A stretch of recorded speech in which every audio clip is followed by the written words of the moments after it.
The Lagos morning was still scorching, but the storm inside Chief Obina was much hotter, much more devastating. He was at the breakfast table. Eggs on a gold-rimmed porcelain plate in front of him. Freshly squeezed fruit juice beside him. Amara was across from him. Elegant, beautiful, silent as always. But this morning there was something different.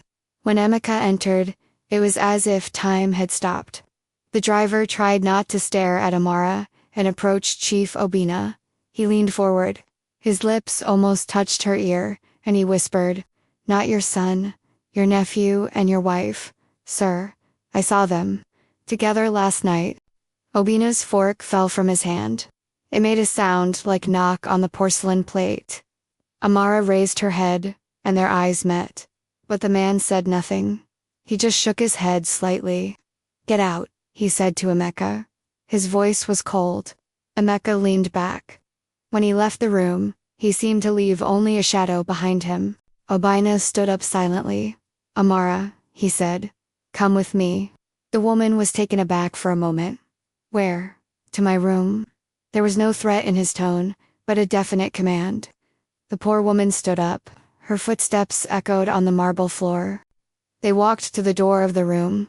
When they entered, Obina locked the door. Then he went deep into the wardrobe and took out the metal box. He took the key from his pocket. The box opened with a clicking sound. He took out a gun. Amara's heart almost jumped out of her chest. "What are you doing?" she asked. Obina was silent. Her eyes were fixed on the cold body of the gun. "I gave you everything," she said. "You didn't have to hide your youth from me. I was willing to grow old with you every day. But to someone of my blood, in my house—" "Obina, please," Amara whispered. But the man suddenly raised his head. His eyes were not filled with tears, but with fire. "That wretched nephew of mine, Chike, betrayed me. But you tore my heart apart. We didn't plan this. The woman could not find the words. "I just tried to breathe in this house, and what will be the price?" Obina roared. "Tell me, Amara, what should be the price of betraying love?" The woman took a step back. "Please, don't hurt anyone. It was only for a moment. A mistake." But it was too late. Obina tucked the gun into her belt. She covered it with her jacket. "Is he here?" she asked. "No, don't lie." Tears welled up in the woman's eyes. "I don't know where." Obina opened the door. She looked back one last time. "If I find him in this house, it will end worse than you could ever pray for." And she left the room. Early that morning, Chike had gone to the gym in the side yard of the house. The young man was working on the punching bag. His fists were like a punishment for the guilt that was exploding inside him. The voice inside him kept shouting, "This is your family. He's your uncle. How did you do this?" But on the other side, there was another voice. "You're in love with him. He chose you. You're just a sinner, not a murderer." He leaned against the wall with his sweaty body. His breathing was irregular. The door suddenly opened. Obina walked in. His face was like stone. Chike was surprised. "Uncle, at this hour?" Obina walked slowly. "Are you still calling me uncle?" Chike's heart suddenly accelerated. What do you mean? Did you think I was stupid?" Obina said. He opened his jacket. His gun was revealed. Chike stepped back. "Uncle, wait, ... I won't wait.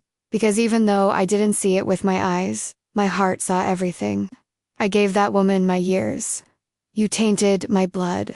I regret it," Chike said. "I know how much I betrayed you. But I didn't want to deceive you. It was madness.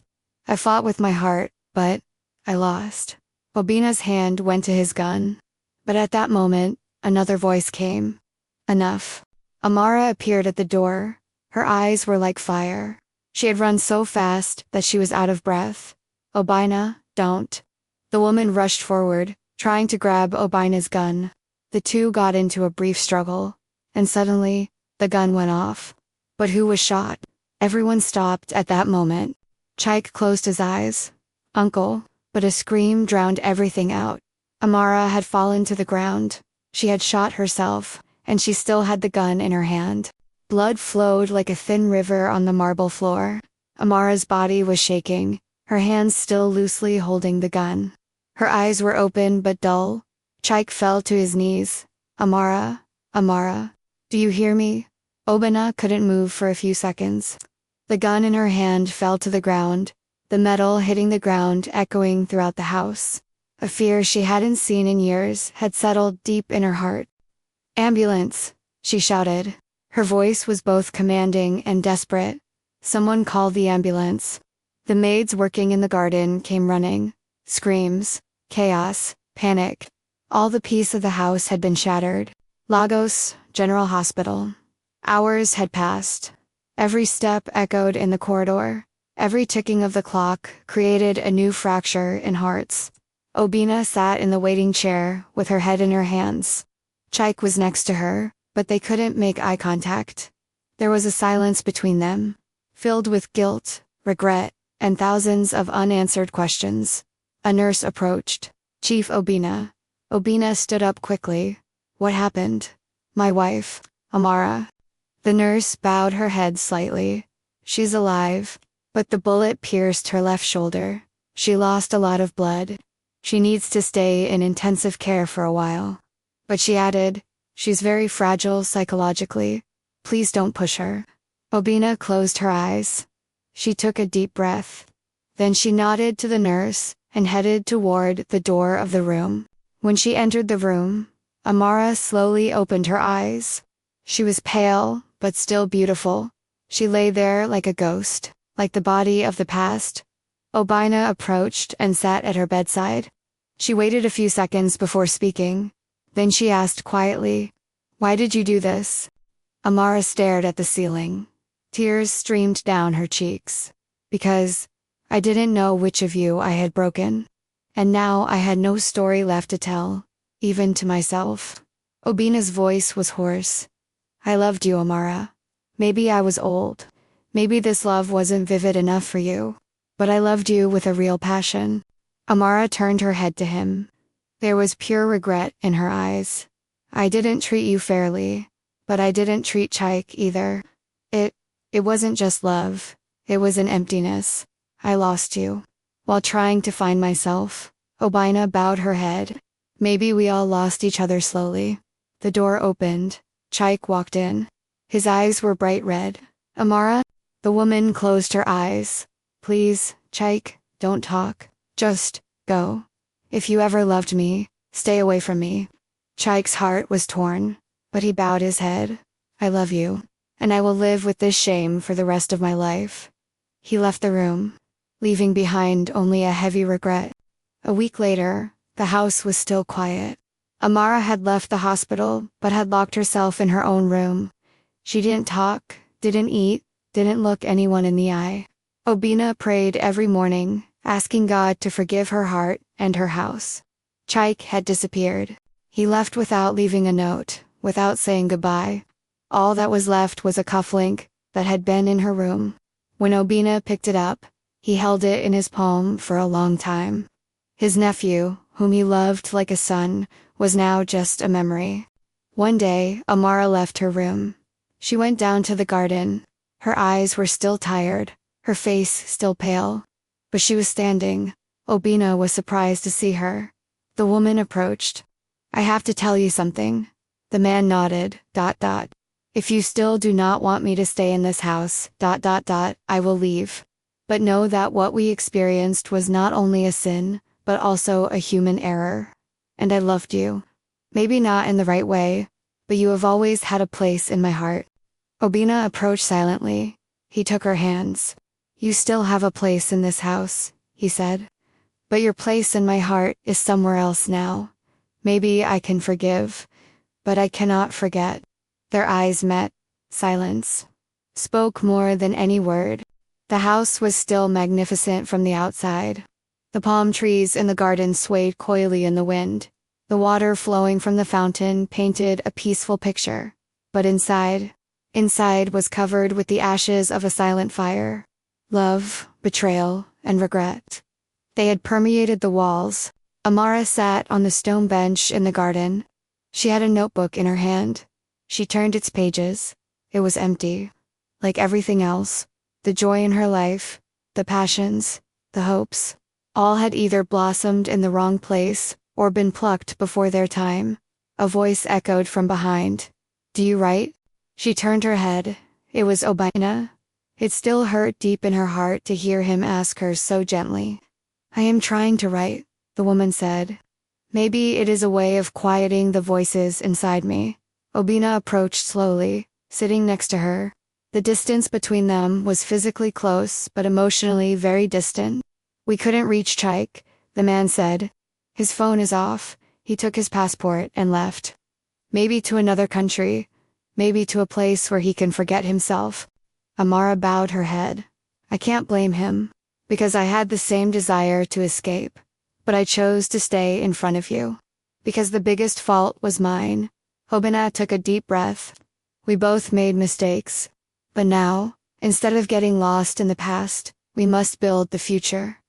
Amara paused for a moment. Do you think that's possible? Obina didn't answer. He just looked at the horizon. At that moment, there was something they were looking for in silence, more than answers. A few days later, there was a party at home.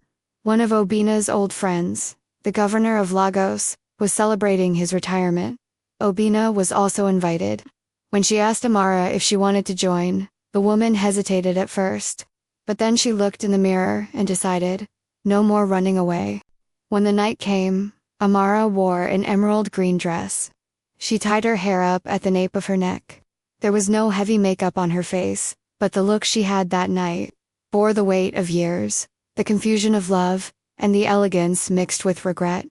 Obina's eyes stopped for a moment when he saw her. But then he bowed his head. Are you ready? More than I've ever been. The governor's house, Victoria Island. The lights were dazzling in the night. The wealth, culture, and splendor of Africa were on display all at once. Everyone was greeting Obina, showering Amara with compliments, but they were just shadows. Amara stood in a corner, far from the crowd. She was watching the surroundings, with a glass of champagne in her hand. She had put on a fake smile on her face, but inside, it was like thorns. Amara, a voice, unfamiliar, yet familiar. She turned quickly. The man in front of him was young, tall, and charismatic. He had a confident stance in his black suit. Are you, Benjamin? He said in surprise. The son of one of Obina's old business partners. Yes, I'm surprised you remember me. It's not hard. If you're someone who doesn't hide your youth, it won't be easy to forget you either. They laughed. Benjamin raised his glass. Then let's drink tonight, not to the past, but to the future. Amara paused for a moment. Then she clinked her glass with his. The future. Wouldn't hurt to have a little hope. At that moment, Obina was watching what was happening from a far corner. His face was expressionless, but his eyes were intent. Amara smiled. He hadn't seen that joy in a long time, and for a moment, he thought she had found that happiness in another man. At the end of the night, when they entered the mansion's door, silence reigned. The servants had already gone to bed. Amara stopped suddenly, without taking off her shoes. Obina approached her. How was the night for you? The woman turned. It was strange, but it was good. At least I remembered how to walk with my own step again. Obina thought for a while. Then she said something unexpected. If you want, get away from this house for a while. Amara opened her eyes. Are you kicking me out? No. I'm giving you space to breathe. Because if you stay here, this house will be both a prison and a courtroom for you. But outside, maybe you'll remember who you are again. Amara bowed her head. She muttered quietly, well, maybe I should go. Obina looked into her eyes. Wherever you go, please find yourself this time. The woman nodded, ... And in the morning, she packed her suitcase and walked out the door. But the world outside would be much more complicated than she had thought. With the first light of the morning, Amara boarded a small taxi. She didn't know where she was going, but she had arranged to stay in a peaceful coastal town. Far from the crowds of Lagos, her suitcase contained only a few dresses and a small gold necklace, a gift from Obina. Looking back, she had left behind both splendor and betrayal. But her heart, she didn't know where to put it. 3 weeks later, Badagry, west of Lagos, Badagry, with its sea, history, and simple life, had become Amara's breathing space. She spent her days walking along the beach and reading books in small cafes. The old woman who owned the small hotel where she stayed treated her like a daughter. But at night, things changed. When she laid her head on the pillow, she couldn't help but think of Chaik's touches, his eyes, his whispers. Obina's gaze echoed in her mind. The resentment inside the old man was still suffocating her. 2 men, 2 lives, and a woman torn between them. One day, she met a journalist while walking on the beach. When the young man first saw Amara, he thought she was ordinary. But then, he noticed the brokenness in her eyes. "My name is Damilare," he said, holding out his hand. "I am conducting an interview. I collect people's life stories. Your eyes tell me that there is so much to tell. Would you like to share?" Amara paused for a moment. Her heart beat faster. Tell the truth, confess, or make up a new lie. She smiled. "Maybe one day, but not today." Damilare nodded. "It is normal to wait for the right day to tell it." At that moment, Amara realized something. Her story was not over. She had only paused. Same day, Lagos Obina's mansion. Obina was sitting in the big armchair in the living room. He had a letter in his hand. It wasn't from Amara. Unfortunately, there was still no news of her. The letter had come from the lawyers. Chaik still had some of his personal documents at home. Moreover, there were suspicious movements in his bank accounts. Obina began to suspect that his nephew had not only exploited his heart, but also his money. But his real fear was something else. Chaik might come back. And this time, not just with regret, but with anger. The next day, Badagry morning, Amara was drinking her coffee on the hotel veranda when Damilare came again. He had a file in his hand. "Look, I've thought about what I told you. If you change your mind, I can turn this story into a column. We can change your name, but you can inspire other women." Amara took a sip of her coffee. "Do you think a love in which a woman loses herself can be inspiration?" "No," Damilare said. "But a woman rising from the ashes? Yes, it can be." Their eyes met. Amara's pupils filled. And for the first time, she really wanted to tell Lagos Evening. Obina's phone rang.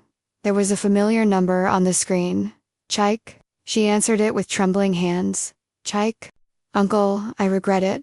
I want to see you face to face." Obina took a deep breath. "Where are you? I am close. And I don't want to run away anymore. I want to settle accounts." Obina closed her eyes. This was the moment when the silent storm returned.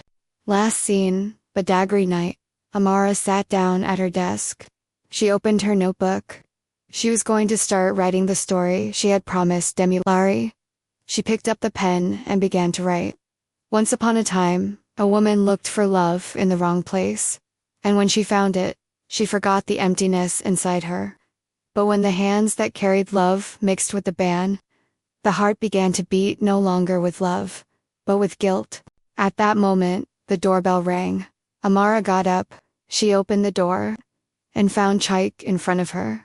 When she opened the door, her heart couldn't fit in her chest. Amara couldn't be sure if the man standing in front of her was a dream or real. Chaik was still the same. That charming smile, those sharp eyes looking through his curly hair. But this time, something inside him seemed broken. Just like inside her. "Chaik, why did you come here?" Chaik took a deep breath. Because everything was left unfinished. It didn't end with running away. It didn't go away with forgetting. It didn't go away with you either, did it? Amara lowered her eyes to the ground. It didn't. But nothing can ever be the same again. Chaik knelt down in front of Amara and held her hands. "I fell in love with you not within the walls of that mansion, but in this simple life. We hid us in a rotten house. But I don't want to hide anymore. To come to you. To be honest, that's all I want." Amara tried to hold back her tears, but the words got stuck in her throat. "Chaik, We have ruined everything, Obina. But when he looked at me, there was only betrayal in his eyes. That man gave me everything, and I took everything from him. Chike nodded. I am of his blood too. But if the punishment for loving a woman is to break her heart, I am ready for that punishment. Just don't run away from you. A silence fell. The wind was bringing a gentle breeze from the Badagry coast. But in that breeze, there was a dark storm in the air. Same night, Lagos. Obina looked at his reflection in the mirror. His hair had turned whiter, his eyes were sunken, and fatigue was etched into his skin. In an old album in his hand, there was a photograph of him when he was young, a picture of him and Chike at a picnic. There was hope in his eyes, pride on his face. But now that hope had given way to disappointment. You were like my son once, he said quietly. The black gun he had placed on the table was making the silence of the night even deeper. The doorbell rang. Sir, said the driver, appearing at the door. I found them. Obina nodded. He put on his jacket. He put his gun in his inner pocket. We're leaving. And that was when he was walking into the future to settle accounts with the past. Badagry, the first light of morning. When Amara opened her eyes, Chike was sitting in front of the window. He was thoughtful, silent, and tense. I saw Obina in my dream, Chike said. He was looking at us, but his eyes were empty. Amara got up and went to him. Maybe he can't forgive us. Even if he doesn't, he deserves a confrontation. Just then, a black car passed in front of the hotel. Chike approached the window, squinted his eyes, and saw a familiar face. Obin. It was time to confront. Chike quickly grabbed Amara by the hand. We have to go. Not now. That man is still wounded. And a wounded person is scary. But Amara shook her head. No running away this time. We have to accept what we did. All the courage inside Chike came from the determination in Amara's voice. She didn't back down. As she walked towards the hotel, Obina encountered memories with every step she took. Her youth, her dreams, her betrayal. The three of them met in the lobby. Amara and Chike stood shoulder to shoulder. Obina's eyes filled with tears. So it was really true. You didn't run away. Amara stepped forward. We didn't want to run away, but we hid. Because we were ashamed. Obina reached into her pocket. Chike took a step forward. Uncle, please. If you're going to shoot me, shoot me. But let him go. When Obina took his hand out of his pocket, there was a gun. But he was shaking. I gave you everything I had left of my brother. I gave you my family. I gave you my trust. What did you do? You burned it all. Amara cried out in tears. I just wanted to be loved. Obina's finger was moving towards the trigger. But at that moment, Amara made a move. She took the gun, and without a second thought, she shot herself in the heart. Everything went silent. Blood dripped onto the white hotel floor. Obina opened her eyes. Chike shouted, Amara, no, Amara. It happened in the blink of an eye. Time seemed to freeze as Amara's body collapsed to the ground. Chike dropped to his knees, cradling her head in his lap. Amara, what did you do? No, please. Amara's eyes were half open. A thin smile appeared on her lips. She whispered her last words. I was loved. At least once, truly loved. And then, her breath caught. Chike shouted, unable to hold back her tears. No, you can't do this. You can't leave me like this. Obina took a step back. The gun in her hand fell to the ground. A ringing echo echoed through the lobby. She struggled to stand. She looked at her own hands, as if everything that had happened was her fault. As if she had fired the bullet. I didn't want this, she said in a low voice. I just wanted answers. But answers had no meaning anymore. Because Amara was gone. Days later, Lagos. Amara's funeral was held in a simple but dignified ceremony. Her coffin was adorned with white flowers. The following was written on her tombstone. A heart that loved beyond boundaries, and broke beneath them. Chike gave the speech at the ceremony. His eyes were swollen, his voice hoarse, but every word came from the heart. Everyone misunderstood Amara. She just wanted a life. An ordinary life. A life with love in it. We couldn't give her that life. We loved her, but we couldn't protect her. Then he bowed his head, and he was never the same again. Obina, months later. Obina was alone in his mansion. Those gilded halls were now cold and deserted. His children had gone to their mother. Every sound in the house echoed. He felt like he could hear Amara's laughter in every corner. One morning, he found an old letter Amara had written to him in the drawer of his large desk. The letter was written before they got married. If one day you see a distant look in my eyes, know that it is not from my past, but from the emptiness in my heart. Love me, but understand me too, because I am not an easy woman, and love can strike me in the most unexpected place. Obina pressed the letter to his heart. Tears welled up in his eyes. For the first time, he whispered out loud, "Forgive me. But time cannot undo some mistakes." Chaik, years later. Chaik visited Amara's grave every month. He would bring a white lily with him each time. He established a charity foundation in her name, Amara Foundation, A Love That Lived. This foundation aimed to provide education and freedom to young women, to give hope to silent lives like his. But in every donation ceremony, in every speech, the regret inside him remained the same. Because some loves are lived, but they don't end without paying the price.